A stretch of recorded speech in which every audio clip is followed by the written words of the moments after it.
मैं आपको मानव कल्याण के बारे में बता रहा हूँ कि मानव कल्याण में आपका कीट प्रतिरोधक पादप कैसे उपयोग करता है। सबसे पहले उसमें बेसिलस यूरिगेजिस बैक्टीरिया होता है।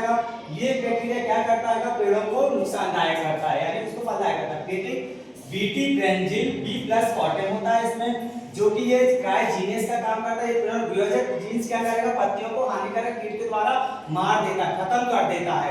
जैसे ये बैक्टीरिया इसमें जाएगा तो ये क्या करेगा, पत्तों को नुकसान करने से बचाएगा, यानी फसलों को आगे बढ़ा देगा। ये पुनर्वियोजक जीनस क्या करेगा, क्राय प्रोटीन में बदल के बिस प्रोटीन का निर्माण करता है। बिस प्रोटीन यानी जो खाने के लिए हमारे लिए हानिकारक होता है, ये कीटों में उत्पन्न होता है। कीटों से क्या बनेगा, हानिकारक पदार्थ बनता है, रासायनिक हानिकारक रसायन के बाद एल्डिहाइड और एक्टिवेट हो जाएगा।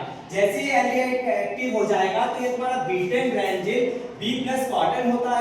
ये क्या करेगा, बीटी कपास के रूप में दिखाएगा वहां पर, और क्राय प्लस आई AB के रूप में दिखाएगा, प्रेजेंट शो करेगा। और इसके बाद क्राय सेकंड AC वाले और मक्का में पाया जाता है। ये सारी चीजें मक्का क्राय AIC में होगा।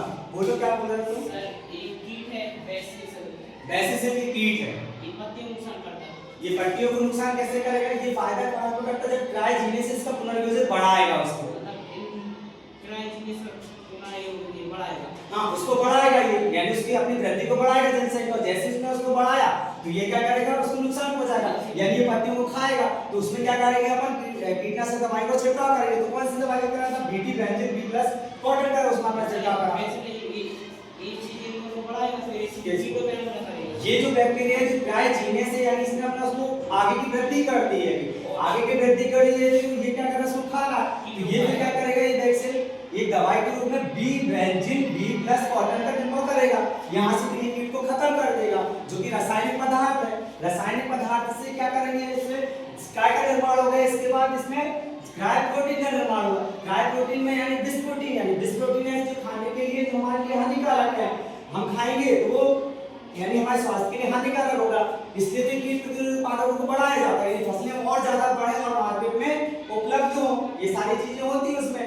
तो क्या करेगा, ये हानिकारक है और इसमें एल्डिहाइड उपस्थित रहता है जो एक्टिवेशन के साथ क्रिया रहता है। तो ये सारी क्या रहता है, बीटी कपास में, क्राय AB में, और क्राय सेकंड AC में मक्का, और क्राय AIC में।